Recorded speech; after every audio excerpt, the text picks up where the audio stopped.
Salut tout le monde. Nick Marshall est un homme dans la fleur de l'âge, avec un excellent travail et qui ne manque pas d'attention féminine. Mais s'il savait ce que les femmes pensent vraiment de lui, il ne serait clairement pas heureux. Nick a tendance à agir comme un macho, et il ne réfléchit pas souvent à son comportement. Mais la vie lui offre une chance de se voir d'un point de vue différent. Nick obtient une capacité qu'il perçoit d'abord comme une malédiction. Un jour, il se réveille et se rend compte qu'il peut lire les pensées de toutes les femmes. Nick Marshall est né et a grandi à Las Vegas, où sa mère a travaillé dans un spectacle de cabaret. Le garçon passait tout son temps dans les coulisses, où il était entouré d'affection et d'amour féminin. Comme son propre père n'était pas là, les modèles masculins autour de Nick étaient des clients du cabaret, qui n'étaient pas très respectueux des filles. Nick a grandi, mais sa vie n'a pas vraiment changé. Il passe chaque nuit avec une nouvelle fille, et en journée, il travaille dans une agence de publicité où il fait la promotion de produits en utilisant des photos de filles en lingerie. Il arrive plus tard que les autres travaillent et ses collègues le considèrent comme un grand enfant gâté, bien que très charmant. Tout comme son ex-femme avec qui Nick a eu une fille adolescente. Nick se réveille après une autre nuit agitée et la femme de chambre nettoie le désordre. Nick lui donne des fessées effrontées et sur le chemin du travail, il flirte avec toutes les filles qu'il voit. Au café, il demande au barista Lola de sortir avec lui pour la énième fois. Lorsque Nick arrive au travail, il est également au centre de l'attention, car tout le monde s'attend à ce qu'il soit promu en tant que nouveau directeur artistique de l'agence. Mais son patron l'informe que le monde a changé et que la publicité devrait plaire davantage aux femmes maintenant. Le domaine d'expertise de Nick ne convient pas du tout à ce plan. Il invite donc Darcy McGuire à prendre la relève. You know I love you, Nick, but it's a woman's world out there. And getting into a woman's psyche is not exactly your strong suit. Frustré, Nick part pour assister au mariage de son ex-femme. Elle part en lune de miel et Nick doit s'occuper de leur fille, Alexandra, pendant 2 semaines. Il n'est pas un très bon père pour elle. Boyfriend, you're only 13 years old. Am I? I thought I was 15. Maintenant, Alexa va vivre avec son père, ce qui signifie que sa vie amoureuse sera mise en attente. La jeune fille est sur le point de retrouver son père dans la soirée et Nick retourne au travail. Darcy est déjà là, elle se présente à tout le monde, puis elle parle des énormes profits des entreprises qui ont commencé à faire de la publicité pour des produits destinés aux femmes. Nick est jaloux d'elle, car elle a pris son travail et il ne prend pas la réunion au sérieux. Darcy termine la réunion en donnant à chaque employé une boîte de produits féminins afin qu'ils aient une meilleure compréhension de sur quoi ils doivent faire la publicité maintenant. Nick lève les yeux au ciel, mais une fois à la maison, il décide d'essayer les produits féminins après tout. Okay, test the manhood. Here we go. Alors que Nick porte déjà un collant et essaye un soutien-gorge, Alex rentre chez elle avec son copain. Le moment gênant se termine par une querelle. Alex a longtemps été en colère contre son père, qui ne faisait pas partie de sa vie, car il était occupé à poursuivre les femmes. Nick est contrarié et pendant un moment, il se demande vraiment ce que les femmes veulent. Mais là, il glisse et tombe dans la baignoire avec le sèche-cheveux. Il parvient presque à sauter hors de l'eau, mais il se fait quand même électrocuter et il tombe face contre terre. Le lendemain matin, il est retrouvé par la femme de chambre, qui est surprise par les choses éparpillées autour de lui, et elle grogne sur Nick comme d'habitude. Il lui répond, mais la femme est très surprise d'entendre sa réponse, puisqu'elle n'a pas dit un mot. Nick se met au travail, et il commence à soupçonner que quelque chose ne va pas alors qu'il entend des remarques de plus en plus étranges de la part de ses collègues. De tous les côtés, il se fait attaquer par les pensées bruyantes des femmes, qui n'ont aucune idée que Nick peut maintenant lire comme un livre ouvert. L'homme a peur de son don, et parmi toutes les voix, il entend les pensées inhabituelles d'une collègue nommée Erin, qu'il n'a jamais remarquée.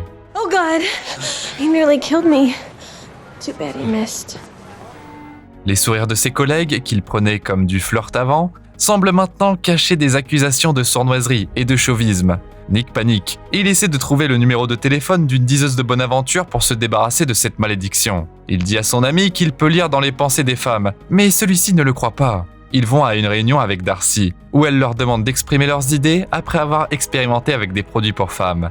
Nick n'a rien. Alors il commence à voler les pensées de ses collègues, les exprimant avant eux. L'expérience échoue, parce que les pensées étaient trop personnelles, et les femmes se sentaient mal à l'aise de les partager publiquement. Quand Nick rentre chez lui le soir, il voit sa fille sur le canapé avec son copain, et il se dispute à nouveau avec elle. Les pensées d'Alexandra ajoutent également des coups à l'ego de son père. Alex part frustré et Nick tente de recréer les événements de la nuit dernière pour se débarrasser du cadeau qui lui apporte la misère. Il sort sur le balcon sous la pluie battante et allume son sèche-cheveux, subissant un autre choc électrique. Le matin, il pense que son plan a fonctionné, mais bientôt, ses capacités reviennent. Nick se rend à un rendez-vous avec une psychanalyste féminine, avec qui il partage ce qui lui est arrivé. Il prouve qu'il peut lire dans ses pensées, et il lui dit qu'il rêve de se débarrasser de ce pouvoir. Almost every woman I know thinks I'm an... That's what I thought when I first met you. Doc, could you please give me a break here? Mais la femme ne voit pas pourquoi Nick n'utiliserait pas un pouvoir aussi unique pour faire le bien. L'homme est d'accord, et il utilise sa capacité pour perfectionner ses compétences de séduction. Lola finit par succomber à ses charmes, et Darcy commence à le considérer comme un employé précieux, car ses idées correspondent à sa vision de l'entreprise. Le patron entre, et Nick lui présente des idées qu'il vient de voler à Darcy avant qu'elle n'ait le temps de les exprimer. Par la suite, Nick reçoit un appel de sa fille, et il prétend qu'ils ont une excellente relation pour impressionner encore plus Darcy. Darcy donne des conseils à Nick pour le prochain bal de promo d'Alex. Nick s'éloigne, et il voit que son plan fonctionne parfaitement. She won't last a month. Le même soir, Nick surprend sa fille avec une offre inattendue d'aller faire du shopping suivant les conseils de Darcy. Et après, il va à un rendez-vous avec Lola. Elle l'invite chez elle, où Nick découvre que lire dans les pensées est idéal pour plaire aux filles. Lola est ravie et elle déclare que personne ne l'a jamais aussi bien comprise. Nick continue de visiter divers endroits où les femmes passent beaucoup de temps pour étudier leurs pensées et leurs comportements. Il continue également à voler les idées de Darcy et à les apporter à son patron avant qu'elle ne le fasse.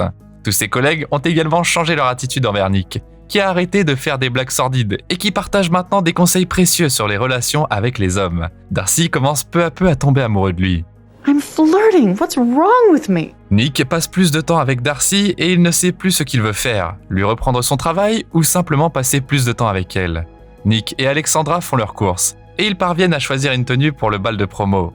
Bien sûr, Nick écoute les pensées de sa fille et il découvre qu'elle veut vraiment grandir et devenir plus intime avec son copain. Nick, qui a lui-même traité les femmes comme des objets toute sa vie, tente de la mettre en garde contre les actions irréfléchies. Mais Alex est déjà trop indépendante pour de telles discussions. Puis un seul voyage au magasin ne suffit pas pour redorer le blason de Nick et à regagner le respect qu'il a perdu au fil des années.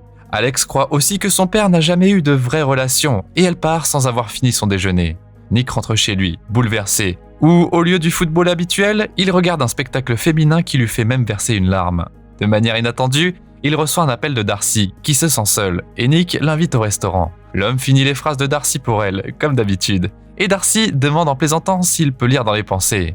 Oh, but I don't have to be a mind reader with you. Because you always say what you think. I know. It's a curse. Elle admet que son ex-mari ne pouvait pas supporter qu'elle soit aussi honnête tout le temps, et en général, peu de gens apprécient cette qualité. Darcy et son ex-mari étaient collègues, mais ils se sont rapidement transformés en rivaux féroces au travail. Ensuite, Darcy a dû choisir entre sa famille et sa carrière. Nick répond qu'il apprécie la passion de Darcy pour son travail et qu'il a beaucoup appris d'elle, bien qu'il mente sur le fait qu'il ne voulait pas de sa position. Ils finissent par s'embrasser, et quand ils se disent au revoir, Nick dit qu'il ne s'est jamais senti aussi bien. Il entend les pensées de Darcy et il se rend compte qu'elle veut continuer la soirée, mais il décide de la laisser partir seule. Sur le chemin du retour, il tente de faire face à ses sentiments et à ses désirs, quand soudainement il voit Lola, qui l'attend à l'entrée depuis quelques heures. Elle est très contrariée que Nick ne l'ait pas appelée après qu'ils aient passé la nuit ensemble, et elle trouve la seule explication possible. You talk to me like a woman, you think like a woman. Nick! Come on! Admit it, you're totally and completely gay! Pour ne pas contrarier la femme, Nick fait semblant et joue le jeu. Avant de partir, Lola fait promettre à l'homme qu'il lui fera savoir en premier si ses préférences de partenaire changent soudainement. Au travail, Nick essaie de se réconcilier avec Darcy et il lui suggère de faire une présentation importante à ses clients sans lui. Ignorant qu'il lui a volé ses idées, la femme appelle le projet « le bébé de Nick » et elle refuse de lui voler sa vedette. En même temps, Erin a toujours des pensées sombres en tête et ça commence à déranger Nick. Mais il n'a pas le temps pour ça, car il est temps pour la présentation. Nick réussit parfaitement son coup et il obtient un énorme contrat pour l'entreprise. Darcy, complètement folle de lui, se réjouit de son succès comme s'il était le sien. Nick est tourmenté par une culpabilité insupportable et il s'assoit devant son ordinateur portable pour écrire un email de confession sincère à Darcy. Il se fait interrompre par la dite Darcy, qui arrive avec une bouteille de champagne dans les mains. Elle veut montrer son appartement à Nick, car elle l'a acheté récemment. Une fois sur place, ils commencent à s'embrasser et à danser, mais ça s'arrête là. En plus de ça, l'appartement est toujours en cours de rénovation et n'a pas de meubles. Dans la matinée, Nick se précipite au travail, sachant que son patron va lui offrir une promotion et licencier Darcy. Il s'avère que Darcy l'a battu et a déjà signé les papiers de démission. Nick convainc son patron que toutes les idées appartenaient à Darcy, et s'il veut empêcher l'entreprise de faire faillite, le patron doit la garder à tout prix. Nick veut parler à Darcy en privé, quand il apprend qu'Erin n'est pas venue au travail pour la première fois. Il se rend compte qu'elle a peut-être fait quelque chose de mal à elle-même et il part la chercher. Il pleut et Nick n'arrive pas à trouver l'adresse, alors il demande à une femme plus âgée qui le dirige dans la bonne direction, un sourire au visage. Nick se rend dans une ruelle étroite où un éclair frappe un transformateur et répand des étincelles sur lui. Après s'être assuré qu'il n'est pas blessé, l'homme trouve la maison de la fille, mais son appartement est vide.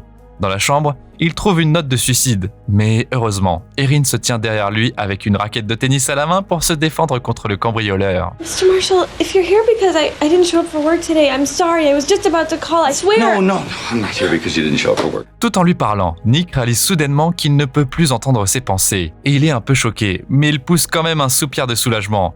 Mais ce n'est pas la raison pour laquelle Nick est venu ici, et il demande à Erin ce qu'elle voulait faire. La fille est très touchée par l'attention, et Nick se souvient qu'elle a déjà postulé pour un emploi de rédactrice. Il mène un entretien directement chez elle et la promeut, puis il se précipite chez Darcy. Mais la femme ne répond pas et ignore les appels allongés dans la salle de bain. Nick est triste et il va au bar pour boire seul. C'est là qu'il reçoit un appel de son ex-femme, qui s'inquiète du déroulement du bal de promo d'Alexandra. Nick l'a complètement oublié dans tout le chaos, et il se précipite pour tout réparer. Quand il arrive, il découvre qu'Alexandra ne va pas bien. Elle pleure dans la salle de bain parce qu'elle n'était pas prête à aller plus loin avec son copain après la danse, et il l'a tout de suite larguée pour son ex. Nick répond qu'il est très fier de sa fille pour sa capacité à se défendre et à ne pas céder à la pression.